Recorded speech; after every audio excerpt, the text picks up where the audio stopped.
त्या कार्यक्रमाला उपस्थित असलेले ज्यांना जिंदाबाद उद्योग भूषण पुरस्कार दिला ते माननीय मनोहर सरदासाहेब. दुसरा पुरस्कार जिंदाबाद सहकार भूषण पुरस्कार हा रावसाहेब पाटील साहेबांना दिला गेला. त्याचबरोबर ह्या कार्यक्रमाला उपस्थित असलेले उल्हास टिपरे साहेब, आपले ज्येष्ठ आदरणीय माननीय सरकारी वकील, जिल्हा सरकारी वकील प्रमोद भोकरे साहेब, माजी नगरसेवक लक्ष्मण नावराय साहेब, उद्योजक रमाकांत भोशी, प्रतिष्ठित संपादक दादाजी शिंदे, किरण कुमार, योगेश, आमच्या ओम शांतीच्या दिल्लीत आलेले पत्रकार, सोशल मीडिया बंधू, या कार्यक्रमाला समोर सगळ्यांची नाव घ्या. त्या सगळी ज्येष्ठ आदरणीय सन्माननीय मान्य सगळे आणि ज्यांना आता पुरस्कार मिळणार नाही त्यांचं मी अभिनंदन करतो, त्यांनाही शुभेच्छा देतो. मग मी म्हणलं चोपडे साहेबांना की जे फटके काढले ते सगळे पुरस्कार प्राप्त आहेत, त्यांना पुरस्कार मिळणार.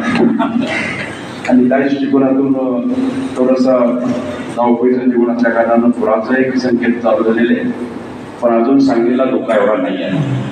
त्यामुळे आता पाणी उतरायला लागले. कारण परत पांढरंगाला विनंती की पांढरंगा जेवढं वरचं पाणी आहे तेवढं तू घेऊन टाक, बाकी सोडा मला. त्यामुळे पांढरंगाने थोडं ऐकलं. आज स्थानाची जागा होता, मला आठवड्याशी स्थानाच्या ऑफिसमध्ये त्याला मला पत्रिका दिली. मी सांगितलं बरं पण ही परिस्थिती पुढे निर्माण होईल असं मला वाटलं होतं. मी आता रेल्वेला चाललो होतो, तेवढ्याच मला सांगितलं की तुम्ही पाणी पडत कार्यक्रम आणि मग इकडं आला. कारण एकदा आपण शब्द देतो आणि आपण नाही गेलं तर बरं नाही, पण त्यामध्ये टाईम ॲडजस्ट करून आपल्याला जायला पाहिजे त्या दृष्टिकोनातून. आणि तानाजीचं मला वाटतं त्यांना एवढं प्रेम वाटलं की तेव्हा दैनंदिन केसरी, पुण्यनगरी, दैनंदिन लोकमत, दैनंदिन सकाळ, दैनंदिन उपसंपादक वरिष्ठ, त्या एवढ्या पत्रकारांच्या ह्याच्यामधून तो बाहेर आला. एवढं त्याचा अनुभव एवढा मोठा. आणि त्यामुळे हा सुंदर असा एवढा मोठा सुंदर कार्यक्रम की जेणेकरून आपल्या कर्तव्य की आपल्याकडं प्रतिष्ठित व्यक्ती आहेत, नामांकित व्यक्ती आहेत, जनतेची सेवा करणारी, बँकर्समध्ये असतील, उद्योगामध्ये असतील, त्यांची सेवा करणारी, त्यांना कुठं तर आपण पाठवून आपल्याला आपल्या पत्रकारांना आणि तरी हा कार्यक्रम तसं पत्रकार म्हटलं की थोडंसं आम्हाला त्यासारख्याला सगळा डेंजर होऊन जातो आहे ना. म्हटलं जातं ना एक ऍक्टिव्हिटी नाही आहे, एक विनोदी वक्ता म्हणतात तुम्ही पुराचा पण नाद करा, पण या 3 गोष्टीचा नाद करू नका.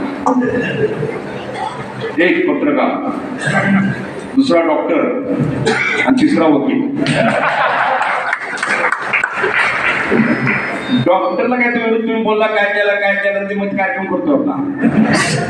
पत्रकाराला बरोबर बोलून बघायला हे फरक पानावर येणार नाही आहे का नाही. आणि वकिलाचं काय टायमात दिली नाही, टाका वाढल्या, जरा चुकीचं काय बोललं तर निकाल हातात उलटा पडणार आहे. म्हणजे ह्या 3 गोष्टी सांभाळाव्या. हे विनोदकाराने एका वक्त्यानेही बोललेलं बाबा सांगितलं माझं नाही आहे. आणि ह्या दृष्टीकोनातून काम करत असताना निश्चितच आज एवढा मोठा पुरस्कार सोहळा इथं संपन्न होतोय. पूर्ण होता तेव्हा मी तारीख दिली होती हे मला माहिती, पण पूर आल्यानंतर थोडीशी धावपळ चालू झाली. बरेच कार्यक्रम बायकआउट करत कॅन्सल करत त्या पुरामागं जनतेच्या मागं थांबायला पाहिजे आपल्याला. कारण त्या पेन मोठ्या आहेत, घर सोडून जायचं आपल्याला, आपली जनावरं सांभाळायची आहेत, आपली मुलं सांभाळायची आहेत, आपला संसार सांभाळायचा आहे. जिथं अटॅचमेंट घरातल्या मडक्यापर्यंत आहे ते मडकं सोडून जायचं आपल्याला. तर त्यावेळी त्यांच्या पेन लेखून त्यांना त्यासाठी त्यांच्याबरोबर होणं, शासन दूर प्रशासन दूर बरोबर राहणं हे काळायचं. तरी आम्ही एक पुराचं चिन्ह येऊ नये तर न येऊ, पण आम्ही तयारी 1 महिना आपली केली सगळी. 1 महिना सगळं बोटी तयार केल्या, सगळी इक्विपमेंट तयार केली.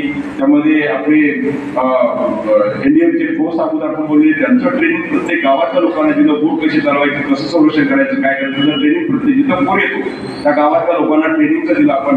आणि काल अचानक असं वाटलं की तेव्हा हा 15 लाखाचं जर का पाणी सुटलं पहिले तुझं आपल्याला डेंजरतून जायला लागेल, त्यासाठी आर्मी पाठवण्यात केली. आर्मी आपल्याकडे आहे. त्यामुळं जनतेला मी सांगू इच्छितो, पालकमंत्र्यांना आपले माजी खासदार संजय काका पाटील आले आणि त्या दृष्टिकोनातून आज मी सांगली जिल्ह्याचा पालकमंत्री म्हणून सगळ्या जनतेला म्हणतो आपण घाबरून बघणार. सगळं शासन प्रशासन तुमच्या बरोबर पुऱ्या ताकदीनं नियोजनबद्ध तुमच्या बरोबर आहे. त्यामुळं तुम्ही चिंता करायची नाही. संकट आहे, प्रसंग आहे, प्रसंगाला सगळ्यांनी तोंड द्यायचं आहे आणि सगळ्यांनी मिळून कुठलेही राजकारण न करता कुठे काय करता आपल्या सगळ्यांना तोंड देऊन सगळ्यांनी जर तोंड दिलं तर आपण हे आपल्या सगळ्यातून बाहेर पडू. त्या दृष्टीतून आपण काम केलं पाहिजे. त्याचबरोबर नागरिकांना मी सांगेन की हट्ट करू नका. काय लोक एवढा हट्ट करतात की आम्ही घराच्या बाहेर जाणारच नाही. पाणी आलं का जवळ तरी पण जाणार नाही म्हटलं तर मग काय करायचं. मग प्रशासनाला पण त्रास होतो, तुम्हालाही त्रास होतो. पण जे प्रशासन शासन जेवढी आपल्याला सूचना त्या सूचनेचं तंत्रज्ञान पालन केलं तर आपण या संकटाला आपण सामोरे जाऊ आणि त्यातून आपण सक्सेस बाहेर पडू. एवढंच मला आपल्याला या गोष्टी सांगायचं आहे.